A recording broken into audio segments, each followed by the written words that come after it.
একদিন তোমারি নাম মসজিদে হবে এলান, ঠিক কিনা বলে? একদিন তোমারি নাম মসজিদে হবে এলান। তৈরি থেকো, তৈরি রেখো, কবরের মান সামান। একদিন তোমারি নাম মসজিদে হবে এলান। কবরে যাওয়ার পরে আপনাকে প্রশ্ন করা হবে, মান রব্বুকা, তোমার রবকে বলো, রবের পরিচয় দাও। ওয়া মা দীনুকা, তোমার দিন কি বলো। ওয়া মান নাবিয়ুকা, তোমার নবীকে বলো। ওই দিন যদি আপনার ঈমান সঠিকভাবে আপনার দিলে থাকে, তাহলে আপনি সঠিকভাবে প্রশ্নের জবাবগুলো দিতে পারবেন। আর যদি আপনার সঠিকভাবে আপনার ঈমান না থাকে, তাহলে ওই কবরে যাওয়ার পরে জবাবগুলো দিতে পারবেন না। মুমিন বান্দার কবরের প্রথম রাত কেমন হবে, আর বেঈমানের কবরের প্রথম রাত কেমন হবে, দুটির মধ্যে বড় ব্যবধান। মুমিন বান্দা যখন কবরে যাবে, তখন মুমিন বান্দার কবরের মধ্যে মুনকার নাকির এসে উঠায়া বসাবে। সুবহানাল্লাহ।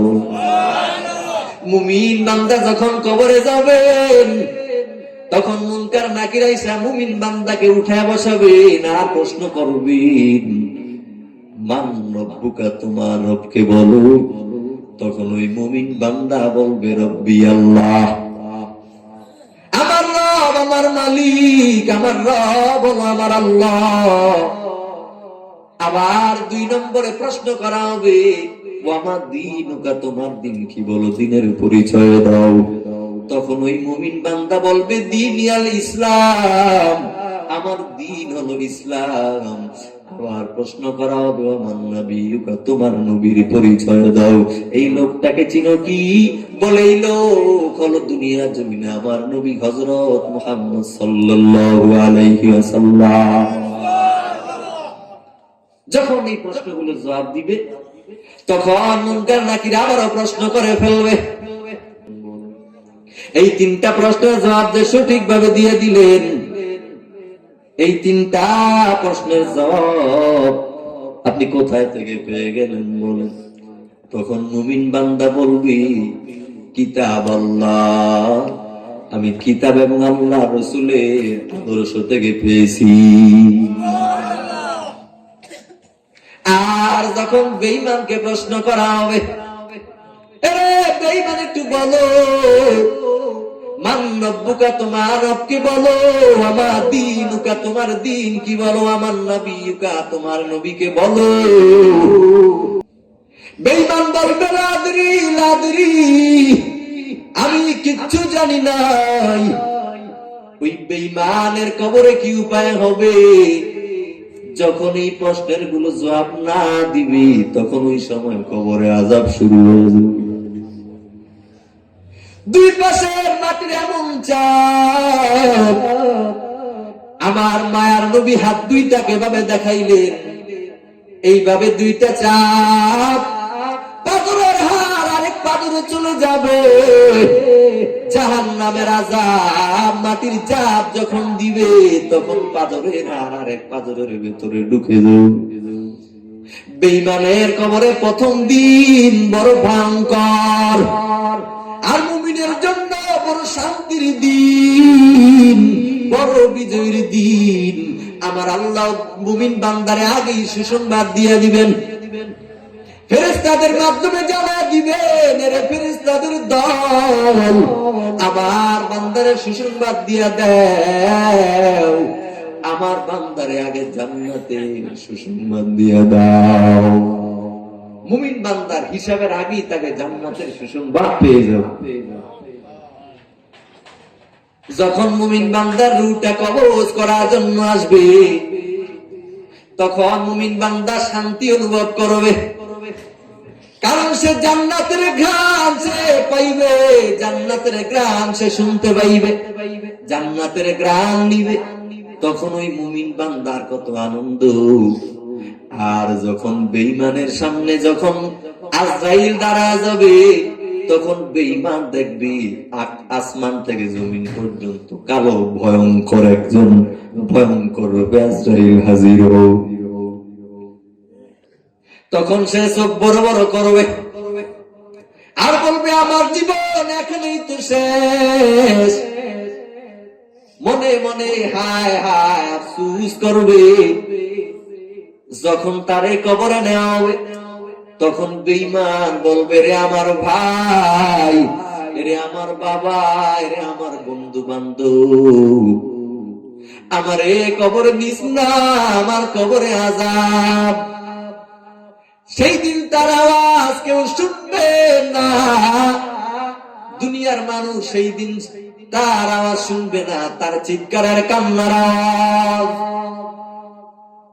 কান্না করবে আর বলবে হায় আফসোস, এই দুনিয়ার জমিনে যদি আবার সুযোগ পাইতাম, আবার আমি আমার নবীর সুন্নতের আমল করতাম, ওই দিন বুঝবে যে দুনিয়ার আমল কত দাম। আবার যদি আমার দুনিয়ায় পাঠানো হইতো, তাহলে আমি আমার নবীর সুন্নতের আমল মেনে চলতাম, আমার আল্লাহর নির্দেশ মেনে চলতাম। কিন্তু সেই দিনের সুযোগ আর পাইবা না। সেদিন কবরে একা একা রওনা দিতে। ওই যে উসমান রাদিয়াল্লাহু তাআলা আনহুর কথা বলতেছিলাম, ওই উসমান রাদিয়াল্লাহু তাআলা আনহু বলেন এই কবর হলো দুনিয়াতে যাওয়ার পরে আখিরাতের প্রথম মঞ্জিল। ওই আখিরাতের প্রথম মঞ্জিলে যদি আমার জব সঠিক হয়, আমার পরবর্তী হিসাব সঠিক হয়ে যাবে। কারণ আমার নবী তো বলেছেন ওই কবরের প্রথম মঞ্জিলের হিসাব যদি সঠিক দিতে পারি, তাহলে আমার হাসরের ময়দানের হিসাব সোজা হয়ে যাবে। আল কবরু রাউযাতুম মিন রিয়াযিল জান্নাহ আও হুফরাতুম মিন হুফারিন নিরান। ওই কবর হবে কারো জন্য জান্নাতের বাগান, আবার কারো জন্য হবে জাহান্নামের গর্ত। চিন্তা করে দেখেন, কারো জন্য জান্নাতের বাগান, আবার কারো জন্য জাহান্নামের গর্ত। একই কবর গুনাহগারের জন্য হবে জাহান্নাম, আর ইমানদার বান্দার জন্য হবে জান্নাত। সুবহানাল্লাহ বলেন। এই দুনিয়ার জমিনে যদি আমল করে যেতে পারি, তাহলে আমার আল্লাহ রাব্বুল আলামিন কবরের মধ্যে আমাদের জন্য রয়েছে সুসংবাদ জান্নাতের। ইয়া আইয়ুহাল্লাযীনা আমানুত্তাকুল্লাহ হাক্কা তুকাতিহি ওয়া লা তামুতুন্না ইল্লা ওয়া আনতুম মুসলিমুন। আল্লাহ রাব্বুল আলামিন বলেন, মুসলমান না হয়ে কবরে আসিও না। এই দুনিয়ার জমিনে তোমার ঈমান মজবুত করে নাও। এই দুনিয়ার জমিনে তোমার ঈমান যদি মজবুত হয়, কবরে যাওয়ার ফলে তোমার কোনো ভয় নেই, কোনো টেনশন নেই, মিজানেও কোনো ভয় নাই, ফুলসিরাতেও কোনো ভয় নাই।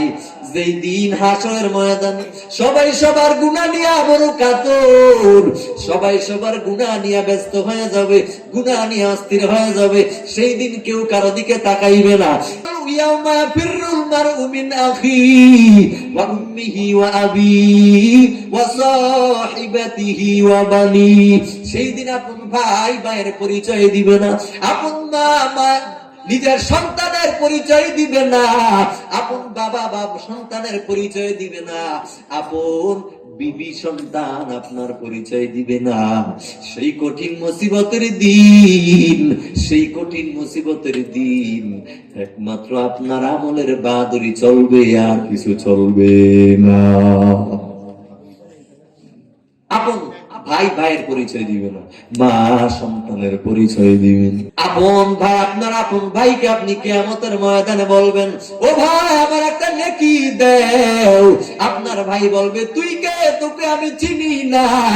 অথচ একই বিছানায় ঘুমাইলেন, একই প্লেটে খানা খাইলেন, কিন্তু কিয়ামতের ময়দানে ওই দিন, সেই মুসিবতের দিন, আপন ভাই ভাইয়ের পরিচয় দিবে না, আপন বাবা ও সন্তানের পরিচয় দিবেন।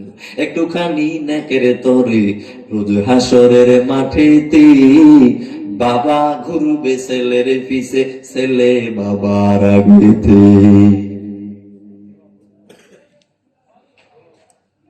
সেই দিন, মুসিবতের দিন, বাবা সন্তানের পরিচয় দিবে না, মাও সন্তানের পরিচয় দিবে না।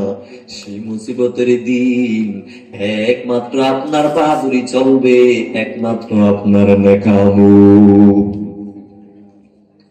ওই দিন সবার গুনাহগুলা ভাগ করা হবে।